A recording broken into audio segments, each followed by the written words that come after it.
जैसे एग्जाम्स आ रहे हैं, बच्चा पढ़ाई करता है, जब वो पढ़ाई करता पहले वो डरा डरा सा फेल हो जाऊंगा, ऐसा हो जाए, बहुत डिफिकल्ट है, बहुत कठिन है, बहुत बड़ा सिलेबस है, ऐसे बोलते रहता है। बच्चे बोलते रहते हैं ना एक दूसरे को, अरे कितना सिलेबस है, अरे कितना कठिन है, और गाइड भी नहीं है, ऐसा भी नहीं है, वैसा भी नहीं है, ये पुस्तक नहीं, वो पुस्तक नहीं, अभी कैसे होगा।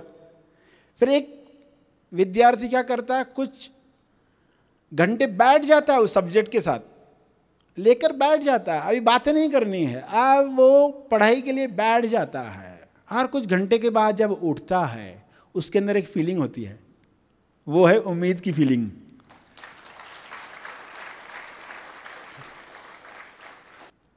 एक हॉस्टल में कई विद्यार्थी रहते हैं, उनका स्कूल है उधर ही, और एक बच्चा जो है कमज़ोर है पढ़ाई में, बीमार भी रहता है।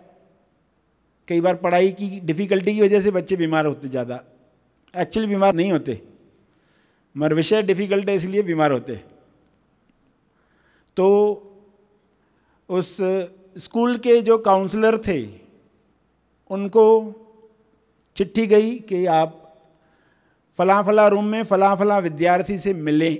काउंसलर का काम होता है बच्चों पर कार्य करना, जो कमज़ोर है, जो बीमार रहते हैं, डरे हुए हैं, कुछ ऐसा है, तो काउंसलर जाके मिलता है। तो जो काउंसलर था वो गया वहाँ और उस बच्चे से जाकर मिला, उस कमरे में गया, बच्चा लेटा हुआ था। काउंसलर ने टीचर से फ़ोन करके बात कर ली थी। टीचर ने कहा कि वो ऐसा सा बच्चा है, कमज़ोर है, और आप जा ही रहे हो, तो अभी जो सिलेबस चल रहा है, सर्वनाम विशेषण ग्रामर का, एक हिंदी ग्रामर का एक विषय चल रहा है, तो आप उसको कुछ समझा पाए बेसिक्स, तो अच्छा रहेगा हमारे लिए।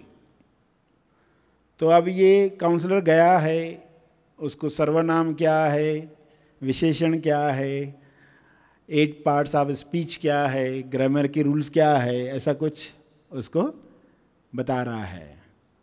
और वो सिखा रहा है, ये सीख नहीं रहा है, समझ नहीं रहा है, उसको तो बहुत चिढ़ लग रही है अंदर, मगर अभी काउंसलर है, खुद ही चिढ़ेगा, तो कैसे बच्चे को हेल्प कर पाएगा। नहीं, फिर भी हाँ, नहीं, इसको ऐसा देखते हैं, इसको ऐसा करके देखते हैं, ऐसा समझ के लो, ऐसा समझ के लो, ऐसा करके 2 घंटे तक सर खपाया और फिर कहा अच्छा मैं आता हूँ। उसको लगा कि ये बहुत ही कठिन केस है, और वो चला गया। फिर काउंसलर को टीचर का फ़ोन आया कि तुमने क्या किया। ये डर गया बेचारा, अरे पता नहीं क्या गड़बड़ हो गई, कुछ मैंने नुकसान तो नहीं कर डाला उसका। उसने पूछा क्यों, क्या हुआ। बोला लड़का तो अभी आजकल बहुत तेज हो गया, स्कूल में क्लास में बहुत अच्छे अच्छे काम कर रहा है, तूने क्या कर डाला। इसको आश्चर्य हुआ, मैंने क्या किया, मैं तो इतना परेशान हो रहा था अंदर ही अंदर, दिखा नहीं रहा था, सिर्फ मैंने क्या कर डाला ऐसा। फिर वो उस बच्चे से जाके मिला और कहा कि तुम्हारी इम्प्रूवमेंट हुई है, पता चला है बहुत अच्छा कर रहे हो। उस दिन मैंने ऐसा क्या बोला आपको कि ये रिजल्ट आया। बोला नहीं, उस दिन मुझे मेरे अंदर उम्मीद जगी कि मैं भी कर सकता हूं, मेरे अंदर उम्मीद जगी कि मेरे लिए कोई समय दे रहा है, मेरे लिए कोई समय दे रहा है, मुझ में पोटेंशियल देख रहा है, मुझ में पोटेंशियल देख रहा है। तो बस वो उस विचार से, ये सर्वनाम विशेषण के लिए कौन काउंसलर काम करता है, ये तो बहाना है। ये ग्रामर के लिए कौन काम करता है। तो विशेषण सर्वनाम वो सब क्या था, उससे रिजल्ट नहीं आई, रिजल्ट है उस बच्चे के अंदर उम्मीद जग गई। आपको भी पता नहीं होता है, आप किसी से बातचीत कर रहे हैं, कैसे उसके अंदर उम्मीद जग गई। कहानी आपको बताई जाती है, कहानी में क्या शब्दों में बात बताई जा सकती है, जो उसके अंदर है उस कहानी में शब्दों में नहीं बताई जा सकती, मगर कुछ होता है। पर्सन कहता है मैंने कहानी सुनी, कुछ तो हुआ, क्या हुआ मैं बोल नहीं सकता, मगर कुछ हुआ अंदर, उसके लिए है वो फीलिंग के लिए है वो।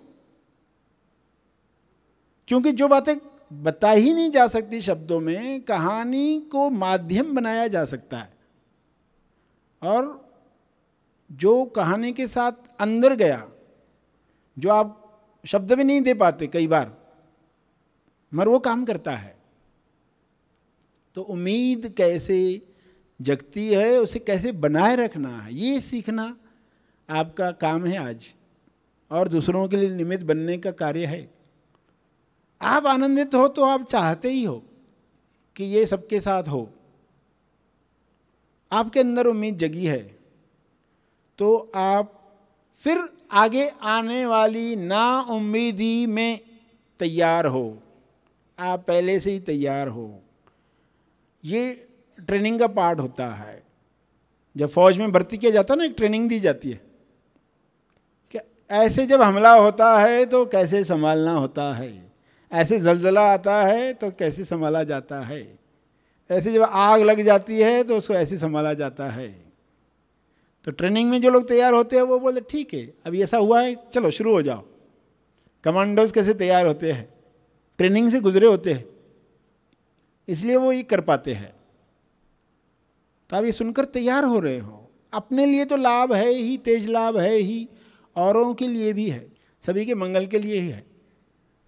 तो ना उम्मीदी का राक्षस, ना उम्मीदासुर, ना उम्मीदासुर छोटा होता है, छोटा सा राक्षस है, उपेक्षा मत करो। छोटा सा राक्षस जैसे ही वो हमला करता है, छोटा सा नाउम्मीदी का नाउम्मीदासुर वो जीवन के योद्धा को मार डालता है। जीवन के योद्धा को मार डालता है। जीवन का योद्धा, इतने बड़े योद्धा को ये छोटा सा राक्षस मार डालता है। तो आप उसकी उपेक्षा मत करो, बल्कि तुरंत उम्मी देवी का आवाहन करो। उम्मी देवी क्या है? उम्मीद की देवी, उम्मीद की देवी। उम्मी देवी का आवाहन करो, यानी उसे जगाओ। ये आपने काम कर लिया तो योद्धा जीत जाता है। नाउम्मीदी का चश्मा कैसा है? नाउम्मीदी का चश्मा ऐसा है कि जिसमें दुश्मन बड़ा दिखता है। लिजर्ड होती है ना, छिपकली, वो डायनासोर दिखती है। नाउम्मीदी का चश्मा बड़ा चढ़ाकर दिखाता है, बड़ा चढ़ाकर। तो जब भी ऐसा चश्मा लगता है, इंसान ओवर रिएक्शन करता है, ओवर रिएक्ट करता है। तो तुरंत सजग हो जाना है। ओवर रिएक्शन हो रही है, तुरंत सजग हो जाना है और अपने आप को बताना है। विलंब प्रतिसाद, अब प्रतिसाद जो भी दे रहे हो उस वक्त उसको स्टॉप करो, कम करो, क्योंकि मन तो ओवर रिएक्ट करना चाहता ही है। वही समय है आपको सजग होने का। वरना लोग क्या करते हैं, इस नाउम्मीदी में ओवर रिएक्ट करते हैं और जिन बातों पर यकीन नहीं करना चाहिए उन पर यकीन करने लगते हैं। देखो कैसे उम्मीद गई तो यकीन शिफ्ट होता है गलत बातों पर। गलत बातों पर यकीन शिफ्ट हो गया, यानी एक इंसान नाउम्मीदी से, नाउम्मीदी के चश्मे से देखता है और उसको लगता है जुआ खेल के पैसे हासिल करो, जुआ खेल के पैसे हासिल करो, लॉटरी निकाल के पैसे हासिल करो, कपट करके पैसे हासिल करो। वो किसकी शरण में गया? जुआ के। रेस कोर्स में जाकर बैठ गया। कल कौन सा घोड़ा जीता था? किसकी शरण में चला गया? किन घोड़ों की शरण में चला गया? शिफ्ट हो गया, क्योंकि ये ओवर रिएक्शन है। उसको लगता है अभी बहुत हो गया, अभी मुझे जुआ खेलना, अब मुझे कैसे भी पैसे लाने, कैसे भी, यानी वो चोरी करने को भी तैयार हो जाएगा। या फिर दूसरे किसी को पैसे की तकलीफ हुई, नाउम्मीदी के चश्मे ने इतना भयानक रूप दिखा दिया कि उसने ये सब कर डाला। कोई शराब के शरण में जाता है, यानी उससे उसको रिलीफ मिलता है, राहत उसको मिलती है। तो शराब के उसका यकीन शराब में आ गया, ये शराब पीने से तो ये मेरा दुख जो है ना समाप्त हो जाएगा, उसका यकीन शिफ्ट हो गया। आपका यकीन जिस पर है उसी पर बना रहे, इसे ही तो अटूट विश्वास कहा जाता है। फ्रेंड का अर्थ ही फिर एंड नहीं, फ्रेंड का अर्थ ही क्या, फिर एंड नहीं, विश्वास की एंड नहीं। विश्वास ऐसी हाइट पर पहुंचा। सचमुच फ्रेंडशिप क्या होती है, सचमुच विश्वास किसे कहा गया? तेज विश्वास, बेशर्त है, जो बेशक है, बेहद है, जो टूटता नहीं है, अटूट है। अटूट अटूट होने के लिए तो आपको गुजरना पड़ता है ना, कई घटनाओं से गुजरना पड़ता है, आपको ज्ञान प्राप्त करना पड़ता है, वरना बिना ज्ञान के क्या है, वो ब्लाइंड फेथ रहता है लोगों का। अंदर से मंद, मंद से बुलंद, हमें ऊपर की तरफ भी बढ़ना है। विश्वास हिलेगा, डगमगाएगा। गलत चीज़ों की शरण में मत चले जाओ। मिनिमम पहला काम तो तुरंत मुझे गलत चीज़ों की शरण में नहीं जाना है। प्रेम चाहिए किसी को, वासना की शरण में जाता है। गलत चीज़ों पर यकीन नहीं करना है, ये चीज़ें आपको मुक्त करने वाली नहीं है। शरण में जाना है तो श्रवण की शरण में जाओ, श्रवण की शरण में जाओ। श्रवण की शरण यानी गुरु की शरण में जाना है। टीचिंग्स पर आप काम करते हो, गुरु की शरण में जाना यानी क्या? श्रवण की शरण यानी टीचिंग्स की शरण में जाना है। गुरु जो बता रहा है, गुरु जो समर्पित होने के लिए कहते हैं, वो अपने टीचिंग्स के लिए कहते हैं। क्या चीज़ें लोगों को मुक्त करने वाली हैं, कौन सा तेज ज्ञान उन्हें मुक्त करने वाला है, उसको सुने। किसी के अंदर विचार नाउम्मीदी का इतना जोरदार आया है तो वो आ पाए, तो कम से कम गलत चीज़ों की शरण में नहीं जाएगा, वरना उस वक्त पर्सन खुद को संभाल नहीं पाता, गलत चीज़ों की शरण में जाता है। तो ये तरीका भी आपको समझ में आ रहा है, एक तार भी काफ़ी है। आप ऐसे वक्त में, या आपके सामने कोई ऐसा इंसान है जो उम्मीद खो चुका है, तब आपको क्या करना है, इसके इशारे आपको दिए जा रहे हैं। महा आसमानी निवासी शिविर मनन आश्रम पर आयोजित किया जाता है। इस 5 दिवसीय शिविर में खोजी केवल सत्य श्रवण द्वारा आत्म साक्षात्कार की मंजिल तक पहुंचता है। स्वानुभव की इस यात्रा में खोजी को मैं कौन हूँ, इस पृथ्वी पर क्यों आया हूँ, मोक्ष यानी क्या मोक्ष इसी जीवन में संभव है? इन सवालों के जवाब अनुभव से प्राप्त होते हैं। अब आइए हम एक खोजी से इस शिविर के बारे में उनके अनुभव जाने।